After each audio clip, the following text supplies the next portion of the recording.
அனைவருக்கும் வணக்கம். இன்னைக்கு ஒரு விமான விபத்தை பத்தி தான் நம்ம பார்க்க போறோம். விமானத்துல போறப்ப நம்மளுக்கு எல்லாம் விண்டோ சைடுல இருந்து உட்கார்றது தான் ரொம்ப பிடிக்கும். ஏன்னு பாத்தீங்கன்னு சொன்னாக்கா அந்த நாட்டுல இருந்து மேல பறக்கும் பொழுது அந்த நாட்டின் காட்சிகளையும் அதே நேரம் இன்னொரு நாட்டுக்கு தரையிறங்கும் பொழுது அந்த நாட்டில் உள்ள காட்சிகளை பார்ப்பதற்காக எல்லாருமே இந்த ஜன்னல் ஓரம் விமானத்துல உட்கார்றது ரொம்ப பிடிக்கும்.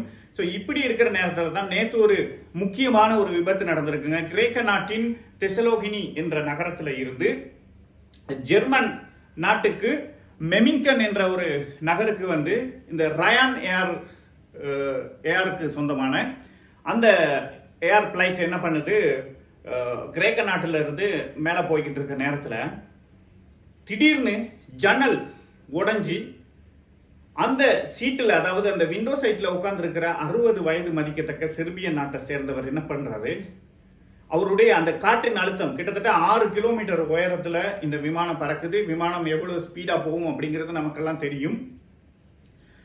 இந்த காற்றின் அழுத்தத்தின் காரணமாக அந்த ஜன்னல் உடைஞ்சு கீழே விழுந்துருச்சு. ஸோ இவருடைய தலையும் இந்த கழுத்து பகுதிகளும் அப்படியே மேல காற்று இழுக்குது அவரை. அதிர்ஷ்டவசமாக அவர் என்ன பண்ணியிருக்கிறாரு, சீட்டு பெல்ட் போடணும்.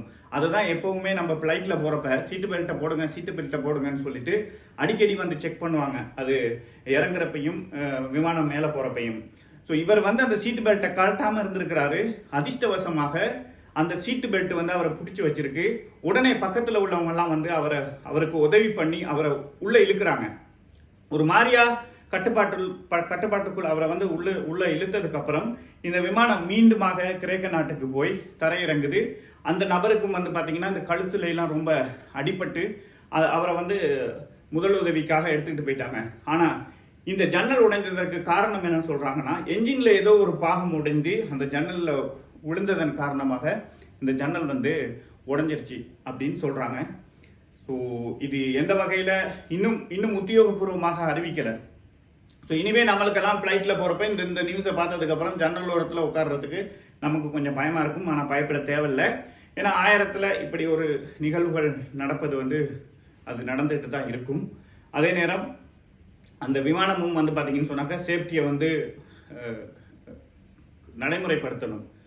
ஸோ இது போல இன்னும் நல்ல செய்திகளை, அதாவது சுவாரஸ்யமான செய்திகள், இந்த மாதிரியான வெளிநாட்டு செய்திகளை அடிக்கடி தாரோம். நம்ம சேனலை சப்ஸ்கிரைப் பண்ணாமல் இருந்தால் சப்ஸ்கிரைப் பண்ணுங்க.